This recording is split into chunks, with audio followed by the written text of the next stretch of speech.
Good morning, students. Once again, welcome back to Raser class. Students, today I am going to teach you about past continuous tense. So please take out your notebook and write down topic past continuous tense. Students, first of all, I would like to tell you that what is past continuous tense. So students, please listen to me very attentively. Past continuous tense is used to express an action which was actually taking place at some particular moment in the past. तो भूतकाल में एक निश्चित समय के लिए हो रहे कार्य को दर्शाने के लिए हम पास्ट कॉन्टिन्यूस टेंस का प्रयोग करते हैं. Now students, write down introduction. At the end of Hindi sentences of this tense, रहा था, रही थी, रहे थे, खड़ा था, बैठा था, etc. are used. तो इस टेंस के हिंदी वाक्यों के अंत में रहा था, रही थी, रहे थे, खड़ा था, बैठा था आदि आते हैं. Now student, write down affirmative sentence. To make affirmative sentence of past continuous tense, we use the following patterns.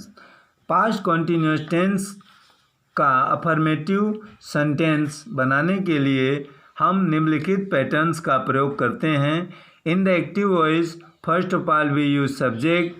After that, two helping verbs was, were, and adding ing to the first form of main verb.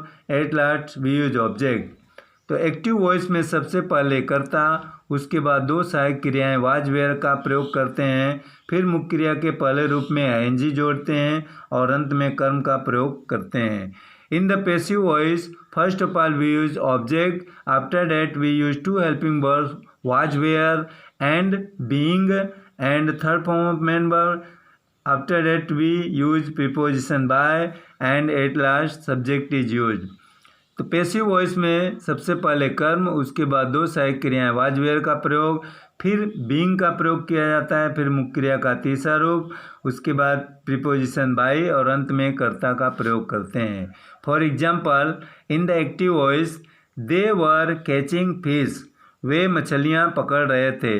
In the passive voice, fish were being caught by them, मछलियां उनके द्वारा पकड़ा जा रहा था. Now students, write down negative sentence. What is negative sentence? A sentence that does not accept an action is called a negative sentence. जो वाक्य किसी कार्य को स्वीकार नहीं करता है उसे हम नकारात्मक वाक्य कहते हैं. To make negative sentence of past continuous tense, we use the following patterns. तो पास्ट कॉन्टिन्यूस टेंस का नकारात्मक वाक्य बनाने के लिए हम निम्नलिखित पैटर्न्स का प्रयोग करते हैं. In the active voice, first of all we use subject. After that we use two helping verbs was, were and adverb not. After that we add ING to the first form of main verb. At last object is use.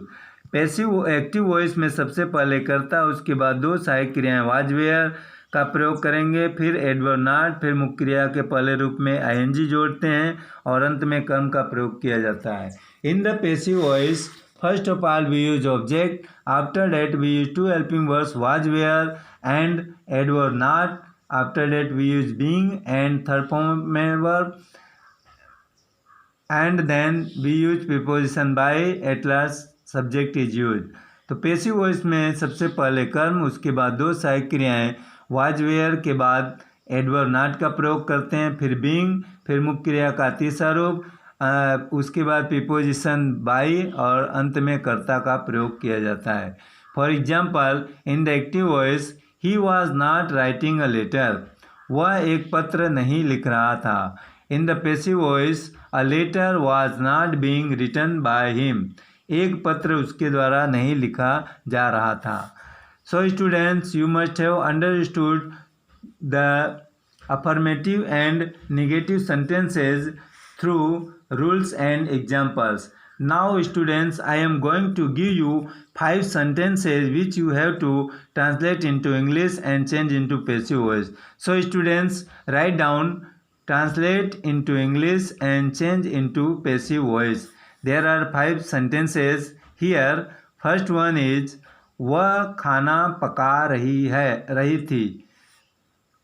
Second one लड़के cricket खेल रहे थे.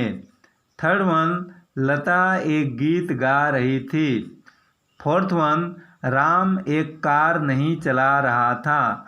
And fifth one अध्यापक अंग्रेजी नहीं पढ़ा रहे थे. So students, these are 5 sentences which you have to translate into English and change into passive voice.